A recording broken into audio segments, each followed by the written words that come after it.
Good morning. Hey, thanks for taking some time to join me to work on your posture. Today we're going to do a little bit of the advanced Brioga. So we're going to see more yoga-like flow, some harder positions to get into, and some heavier demands on our joints and our mobility.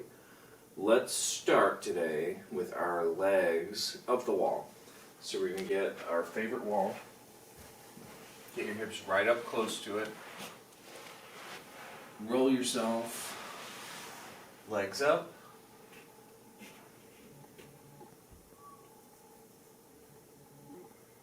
And we're just going to hang out here. Let our body adapt to the position and take deep breaths, breathing into our collarbones, our chest, and our ribs.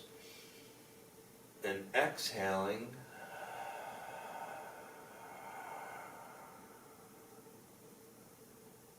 a 100%, trying to get every single bit of air out of your body to contract your diaphragm, and then when you inhale again, it'll stretch a little bit more still.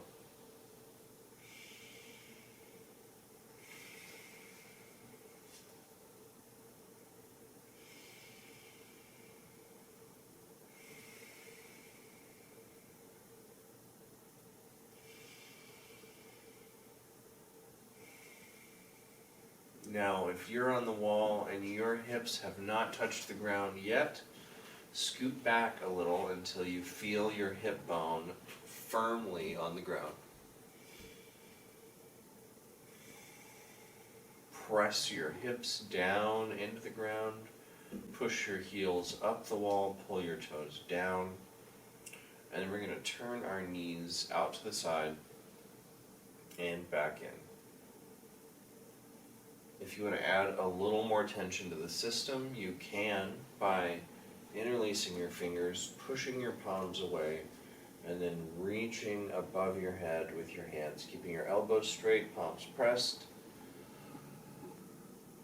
And that's going to drive extension into the thoracic spine while we're flossing our hips, activating our external rotators. Keep your deep breathing. Full exhales.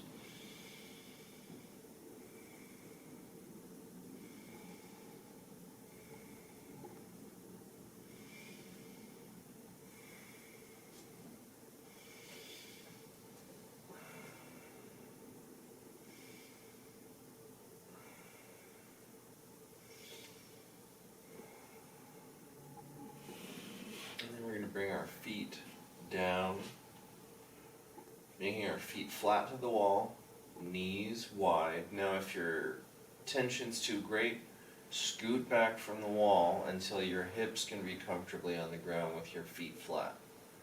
If you feel a little tension in your knees or your hips, that's okay, but you want to have a resting place on the ground for your hips. Continue breathing deeply. Big toe pressure.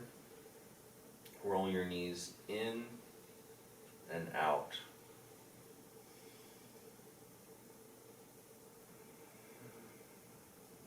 If you notice yourself not breathing anymore, you're probably trying too hard.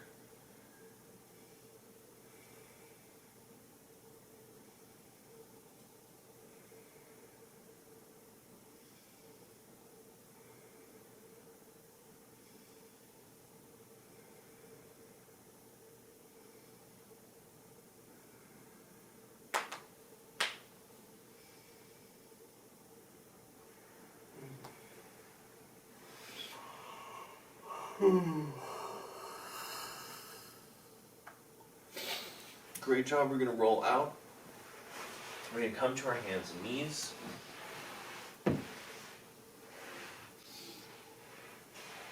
Get yourself nice and rectangled up. Palms are spread, knees are square. We're going to do a little cat and cow. We're going to tuck our hips under, round our back up, push into the ground, and tuck our chin. And then we're going to do the reverse. Lift tailbone, drop belly, push chest, squeeze shoulders, look up. Wow, my neck is so tight today. And then we're going to reverse hips tuck, belly clench, push hands, spread shoulders, tuck chin. And reverse. Find a breathing pattern that works for you.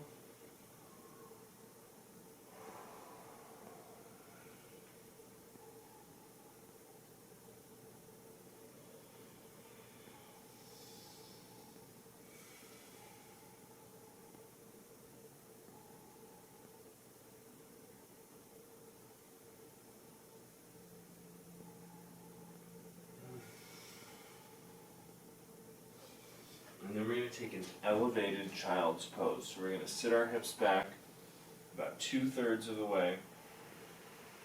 Walk our hands forward. Set our forehead on the ground. And then breathe real deep into the space between our thighs and our belly. Keep a little tension in the palms.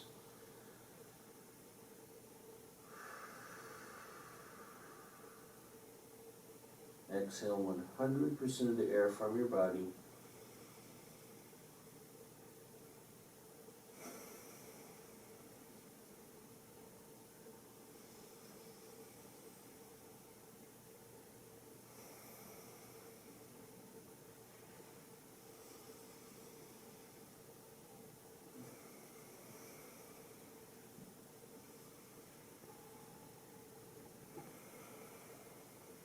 Few more deep breaths, really settle in. Get as much of your belly on your thighs as possible. Tension in the arms. And then bring yourself forwards. Hips down. Chest up, elbows under the shoulders. Big toes touching, tops of the feet turned down on the ground. And we're going to look up. You can stretch your neck a little bit. It's a great way to get into that. Probably the levator.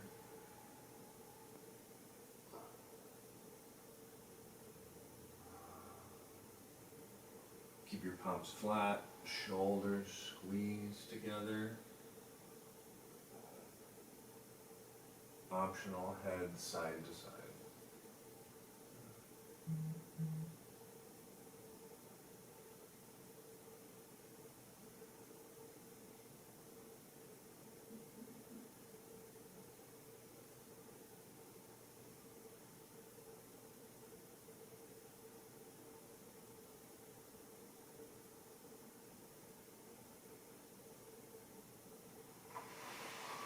Oh, stretch out your arms. Stretch, stretch, stretch.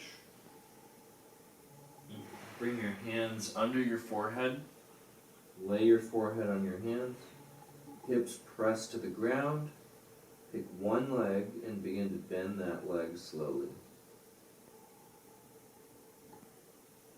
When you feel your hip shift, lower back contract, any unnecessary movement, that's where you set your leg down. And do 3 on one side and then 3 on the other. And our goal here is to bend our leg using our hamstring and only our hamstring as far as we can until a compensation occurs. And by coming up to that threshold without crossing it, we can help repattern or rewire our connection.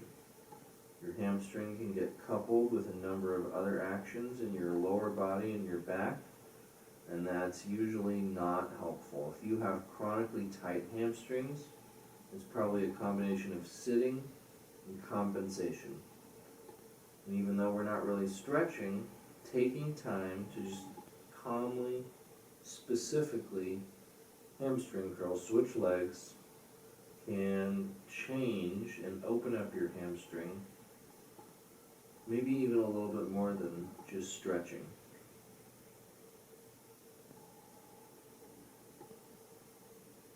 And we just want to do about 5 or so on either side,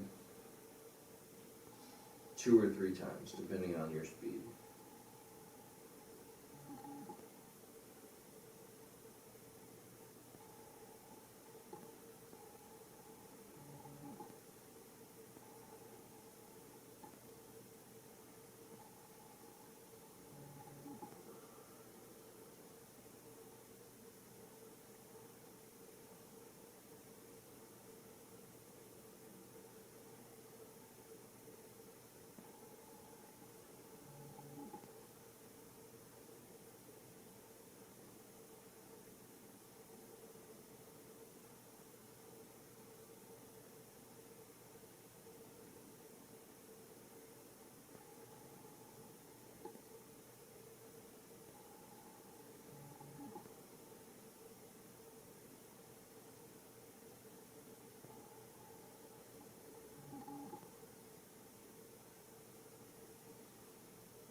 Okay, great job. We're going to come up to our hands and knees.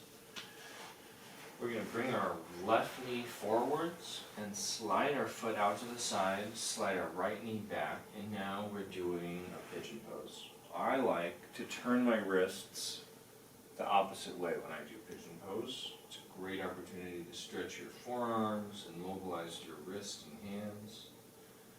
Also, it's kind of distracting. And you can just kind of turn, and twist, and wiggle. Stretch your forearms. If that's too intense, you can turn your hands to the side instead of backwards. And forwards is also absolutely fine. Top of the foot resting on the ground in the back.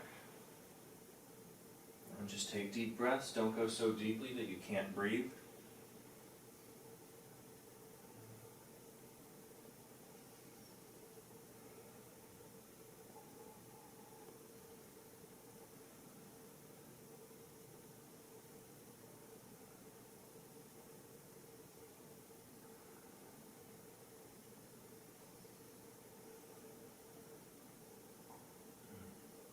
I think a funny thing about pigeon pose is that many people think that it's just supposed to be for your hips, and they'll like lay flat on the ground and all sorts of stuff.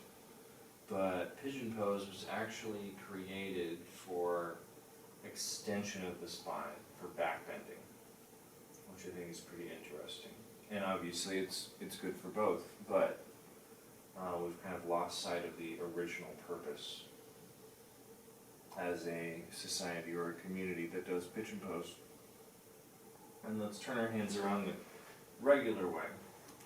And then we're going to lift our hip up, maybe plant our back foot, slide our knee out, even up, bring our right knee forward, foot out to the side, settle back with the left. Turn your hands for comfort.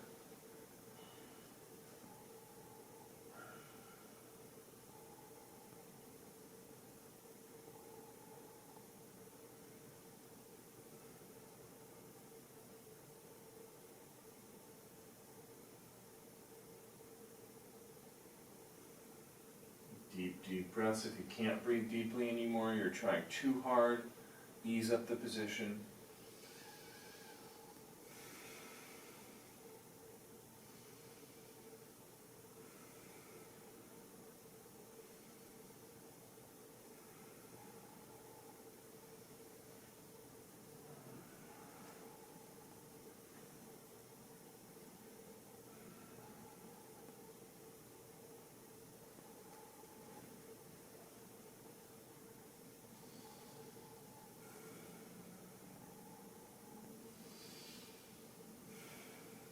Okay, great job. We're gonna plant our toe in the back, lift our leg up, slide our knee out, and then let's get on the wall and do a little wall squat.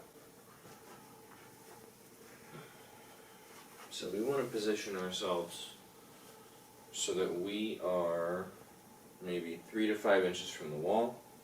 Feet are straight, slightly wider than the hips.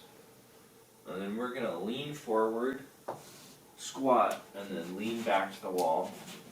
See if you can get in a position where your hips are on the wall, but your feet are flat on the ground.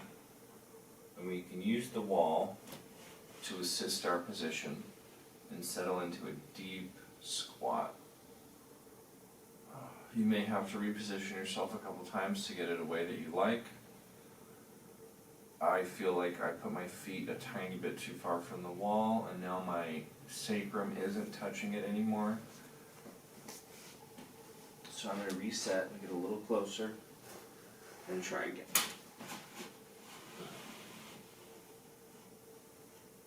Much better. And then we'll just hang out for a minute. You can do some stuff with your arms if you want. Do some little wall angels. Straight arms going up to the side. And back. A very coveted position by mobility professionals is the overhead squat position. If you can do a double overhead kettlebell squat, you're super cool. On the internet, it's real hard to do unsupported. I can't do it. I can do one. You could also go goalpost, slide your fingers above your head.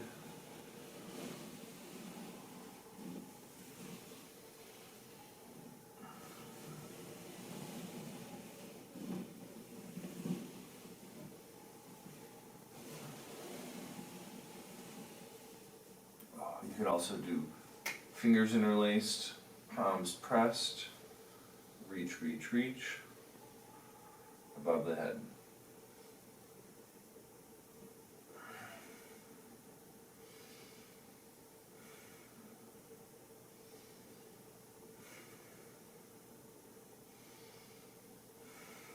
Great job. Put your hands on the low wall and push, and then you can stand up. And let's find a forward fold. Let's do it against the wall. So we're going to go feet straight. Make sure your feet are very straight and even. And then your feet are maybe 4 or 5 inches from the wall. You're going to lean to the side and then swing around and down to put the back of any part of your body on the wall in your forward fold.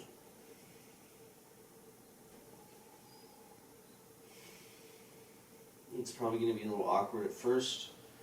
It's always really tight for me. And as I breathe and wiggle around, I'll find my spine really opens up. And I'm able to put a lot more of myself on the wall.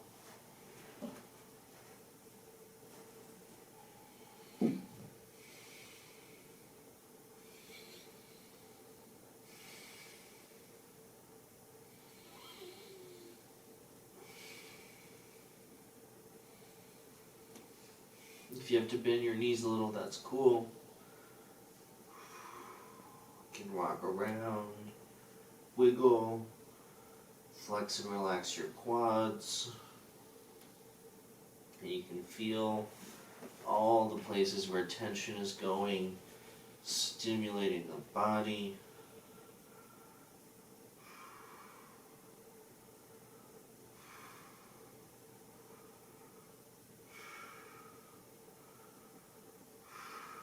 That's probably good. We're going to put our hands in front of us, push into the ground, and then work our way up. Now, if you can't put your back on the wall, doing a regular old forward fold is totally fine. We're going to put our heels, hips, and shoulders on the wall now. Squeezing our armpits to get our shoulder blades together and finding the wall with the back of our hand, every finger and our thumbs.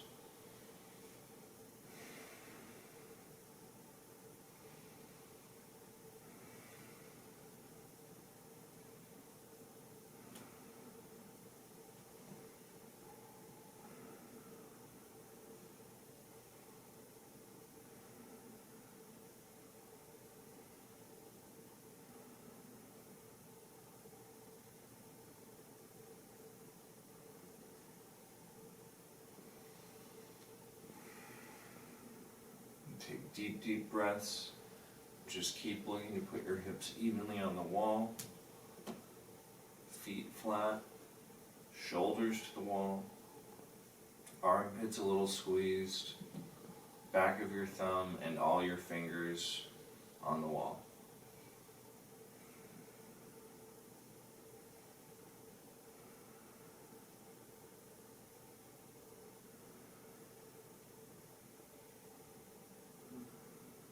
Stay for a few more breaths.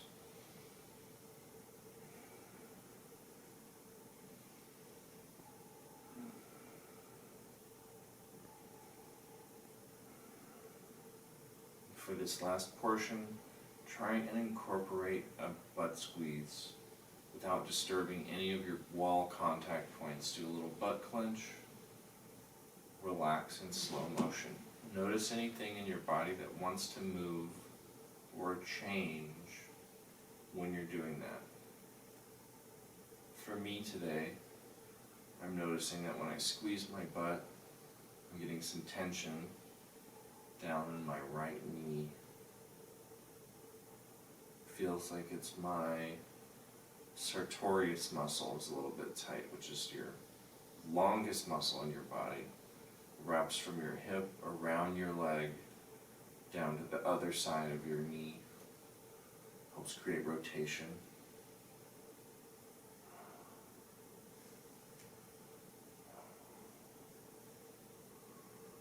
Do a few more butt squeezes using your breath.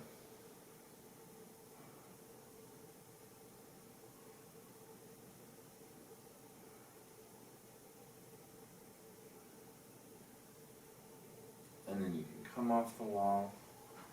Great job. Thanks so much for joining me for a little advanced Brioga.